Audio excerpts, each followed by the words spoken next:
Welcome back to another Film Geek movie review. Well, I've got the day off from the old day job, so that means only one thing. Time to take in a matinee, and today I am off to check out the new horror film, Leviticus. Leviticus is written and directed by Adrian Chiarella, and it's starring Joe Bird, Stacey Clausen, and Jeremy Blewett. It tells a story of two young men who are being chased down by a murderous entity. And here's the thing, this entity takes the human form of these boys' greatest desire, which just so happens to be each other. Guys, this looks like it's going to be a really crazy slow burn film, something in the vein of a film like It Follows, something like that. And right now, as I've been saying, I feel like the 2020s have been the decade of the slow burn horror film. I mean, here just recently we've had two, even though I don't think a lot of people would consider Backrooms and Obsession slow burns. In all honesty, I feel like they do follow that formula of a slow burn horror.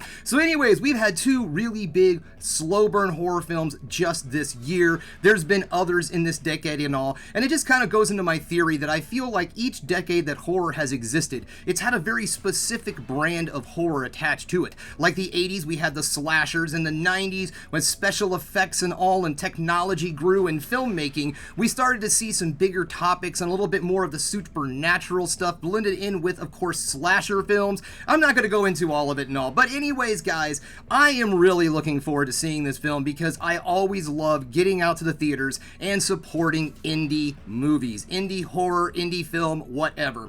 And also, before I take off, one more thing. Now, as I like to do in my videos, as you know, if I'm going to work, I like to film myself walking down to the streetcar and all, and then into the theater. And then if I'm not going to work, if I'm off that day, I film myself saying goodbye to Haku as I leave to go see the movie. Well, this time around, guys, a little bit different. Now, some of you might know that the World Cup is being hosted right now in Kansas City, Missouri, and we are just having a great time. So the other day when I was at Union Station at the old day job, I picked up some footage before one of the matches of all the fans just having a really great time in the building and all. So hopefully none of this footage gets dinged by anybody, because I honestly don't know how any of this stuff works. So hopefully you get to see some footage on what's going on at FanFest right now at the World Cup, or it's just going to be me walking to the movie theater. So we're going to see what happens here, folks. Anyways, it is time for me to get out the door because it is time for me to go see the new horror film, Leviticus.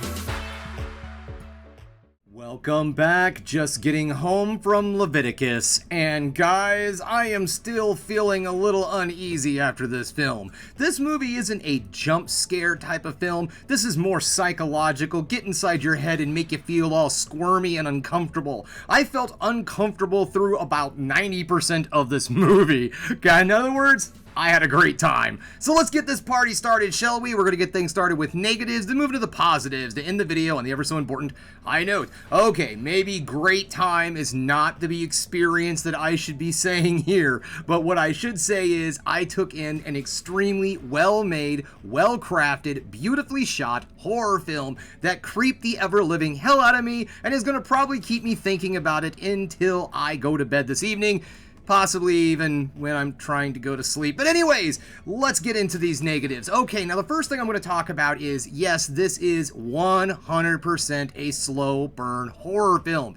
It does not rely on jump scares. It does not rely on gore. It does not rely on gross out. It does not use gore to make you feel uncomfortable or uneasy. It uses your own psyche to make you feel uneasy. The film crafts a very good dread-filled movie, but if you're looking for something with high octane, high action, and a large amount of gore, this movie is probably not going to be your cup of tea. This is 100% slow burn. Now, as I've been saying, I truly believe that this is the decade of the slow burn horror film, and this one works its way in there perfectly. I honestly think that this movie is going to do quite well in theaters in certain circles. I had a great time with it. But yes, if you're going into this, watching this film, thinking that you're going to have a traditional horror film kind of experience, you really aren't. This movie kind of gets into your head and just makes your skin crawl a little bit. You have a lot of moments where you just can't quite figure out exactly what's going on. I use the movie It Follows as kind of a reference for how this movie works, but in that film, it's pretty much anybody and anything could be the entity. In this film, it is who you desire the most. So it really makes you, even as the audience, feel extremely uncomfortable anytime these two are on the screen, because you never really know if anyone is the good guy and who's the bad guy, or the entity and the regular human, however you want to look at it. This film goes into some very, very dark areas, and it also focuses heavily on the involvement of religion in the LGBTQ community. And let's just say it goes pretty hard on its feelings towards religion in the LGBT community. Most of this film's allegory is really focused on how the church and all really feel about the LGBTQ community. And this movie goes into some pretty dark areas. If you're not a fan of religious horror, I mean, the movie's named Leviticus, so if you don't have a clue on what the overall theme of this movie is, I don't think that you really know what's going on in the book of Leviticus, and you might be a little bit better off for that. But yes, if you're going to want a very traditional Blumhouse kind of horror film, this one isn't for you. This is definitely slow burn, allegorical, metaphorical horror, and personally, I thought it was absolutely perfectly delivered. Let's get into those positives, shall we? Because even in the negatives, I can only really warn you, I really enjoyed this movie, and I've said before, this is my brand of horror. No matter how much I love these slasher films and overabundance of gore and just silly fun, I love a horror movie that makes you think, that makes you question reality, that when the lights turn on, you're sitting there looking at those people around you going, do they feel as icky as I do, or is this just me? I loved the way this movie made me feel. It made my skin crawl. It was so creepy and so filled with dread. At no time did you ever really have a good way of a hint or a clue on whether or not this creature was the one that our characters are talking to. And the movie does a really great job. It does pretty well focus on Joe Bird's character a lot more, but he's not necessarily the main character. Stacey Clausen is also on screen a whole lot in this film, and I know the trailer makes it look like it's mostly him that's the entity in this film, and that's not necessarily true. We do get to see this from both of the main characters' viewpoints, and I thought that even really helped that dread, because it kept you as the audience guessing at all times on exactly who this duplicate, this doppelganger was at any given time. You may have been following the doppelganger this whole time, and you don't even know it. And I thought that little flipperoo and the way that the film was, actually the mechanics of this film and all, worked great. Now, I will say, and I'm not going to say this is a negative, I will say that this is more in the mixed. If you're someone who just does not like a heavy-handed metaphorical film, you're probably going to have a little difficulty with this one, because in all honesty, they really do lay it on thick when it comes to what this film's actual theme and what they're trying to accomplish. One thing also in mixed feelings, I really wish that we could have got to spend more time with our main characters. I would have liked to have seen them more developing their relationship, their romance, their friendship, and things like that. So I thought it would really help the horror a lot more. I know I'm in the positives, but I really wanted to say something about that. The acting in this film was outstanding. As I said, Stacey Clausen and Joe Bird are phenomenal in this. They are such young talent, and I'm looking forward to seeing where they're going in life, because they've got a great future in horror, because man, they really drove it home.